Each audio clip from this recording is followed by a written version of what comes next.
Bienvenido a otro video sobre las aplicaciones de la ley de los pecados.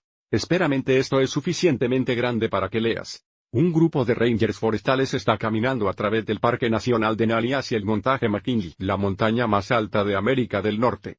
Desde su camping pueden ver el montaje McKinley, y el ángulo de su elevación desde su camping a la cumbre es de 21 grados como vemos aquí. Saben que la pendiente de la montaña forma un ángulo de 127 grados con la tierra, y que la altura vertical del montaje McKinley es de 20.320 pies. Entonces, se sabe que este ángulo tiene 127 grados, y se sabe que la altura de la montaña es de 20.320 pies.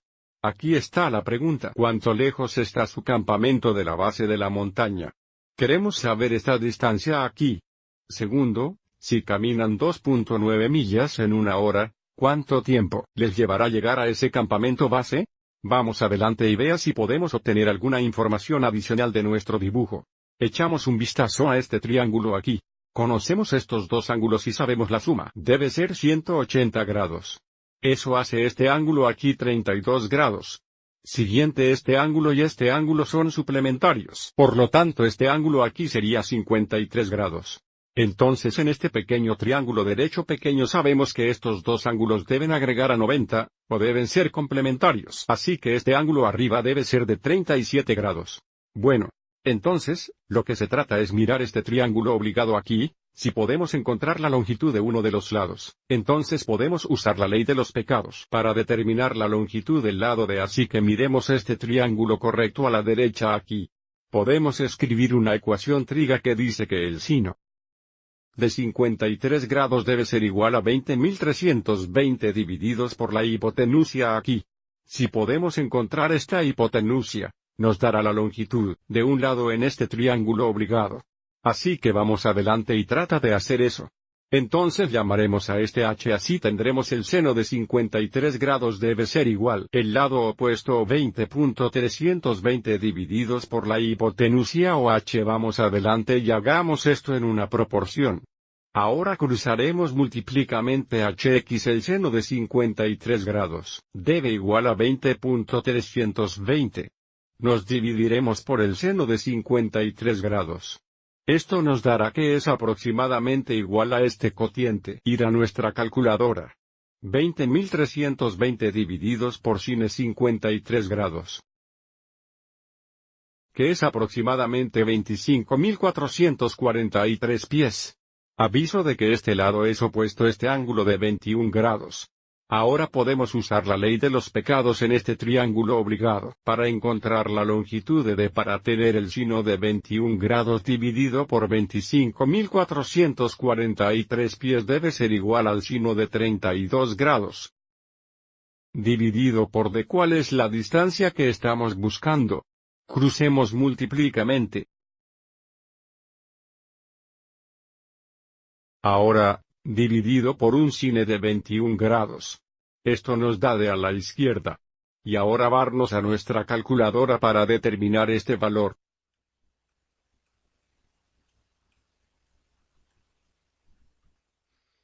Y tan de es aproximadamente 37.622 pies.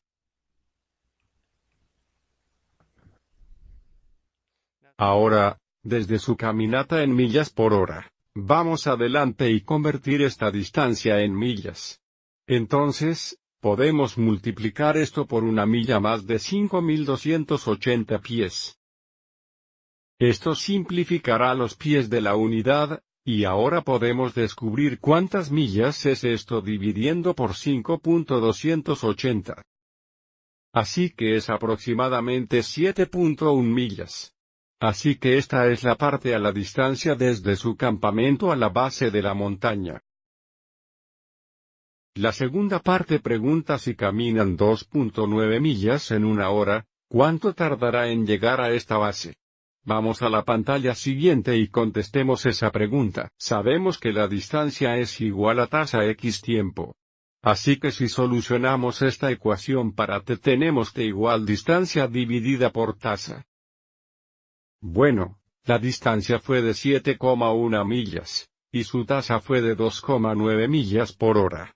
Y esto nos dará el tiempo en horas. 7.1 dividido por 2.9 que es aproximadamente 2.4 horas. Y si queremos convertir esto a minutos, 2.4 horas guión. Hay 60 minutos en una hora. Así que las unidades de horas se simplifican, y quedamos con 2.4 por 60, que es igual a 144 minutos. Para que no especifique las unidades. Por lo tanto en horas sería 2.4 horas. En minutos sería 144 minutos. Cuando estamos haciendo problemas como esto es importante que ponemos atención a las unidades porque si no lo hemos llevado a la respuesta incorrecta. De nuevo, nuestras distancias se dan en pies y la tasa se da en millas. Debemos convertir todo en pies o todo en millas para llegar con las respuestas correctas. Espero que hayas encontrado esta explicación útil. Tenga un buen día.